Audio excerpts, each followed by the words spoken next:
So on to evaporation and how to deal with it. What I'm going to show you here is how to refill the jug. So when it's empty, or even if it's close to empty, you can pick it up. If it's close to empty, you're going to have to tip it on its side pretty quick so that it doesn't drain out. Flip this over and explain. So when this is hooked up to the tank, you have a long tube and a short tube, and both should be under the water surface. So when this thing is settled on there properly, they will both be submerged if the water level is correct. When the water level drops due to evaporation, one of those tubes is exposed and the other one is still below the surface. And what this does is basically allows air bubbles to come through one side and water to rush out the other. So that breaks the tension in the bottle and allows it to basically automatically refill without using any electricity. So no expensive pumps that something could fail on. This is just a gravity system, sometimes called a glug jug, which I think is kind of a funny name. The way that you would refill this, let's see if I can do this one-handed here. Unfortunately, you can't see it, but basically unscrew this part, just like a bottle cap would. And what you're left with is this. And preferably, we wouldn't do this up here, but just because it's all wood. But I'm going to do it to show you and just be careful. So on the floor nearby is going to be a jug of RODI water. It says distilled. It's not. I've refilled it with RODI water. Distilled water would work in a pinch. So what we're going to do is very carefully, because I don't want water all over my room, pour this in.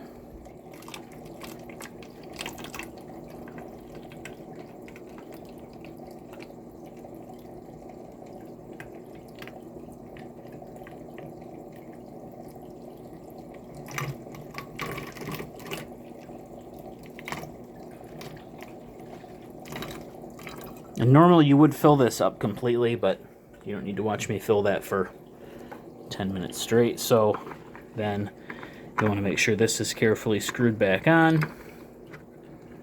Tighten it up, not crazy, but enough that it's not going to leak.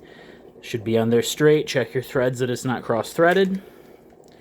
Then what we're going to do is get a hold of this, and we're going to have to do this quick or it's going to go everywhere. So make sure it goes in that slot. Put your tubes in. You see how it started leaking out? Clamp it on there. And there you go. Now, if the bubbles continue to run as it's going, it means the water level was low and it needed to be refilled. For some reason, this doesn't always sit level. So it looks a little wonky, but whatever. So when the bubbles are going up, water's going down. If there's no bubbles going up, that means that the water level is at the appropriate level. I don't know if you can kind of see the two little tubes stuck in the water back there, past the annoying clownfish. So that's how you'll handle that. At least once a week, maybe twice. It wouldn't hurt to open this up, despite the fact that that's running and you'll be refilling it. And that drains about every 2 to 3 days. This probe, which will either be down here or up on top of this tank, take this probe, press the button on the left side, it'll turn on, it'll tell you how much battery there is. Once it says 1000 SG, stick this in so the prongs are both underwater. And I don't know if you can make that out.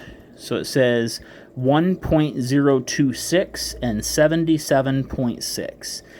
So the top reading is the specific gravity or salinity of the water. The bottom is the temperature of the water.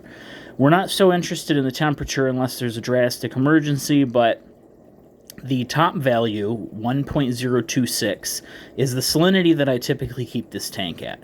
Now, a lot of people will tell you it needs to be at 1.025, but Jake Adams and some of the others that are the pros have basically said it's okay to use this particular value, so this is what I've used all along. If it creeps up to 1.027, which sometimes even with that it will, it's not the end of the world. If it gets to 1.028, it needs to be dealt with immediately.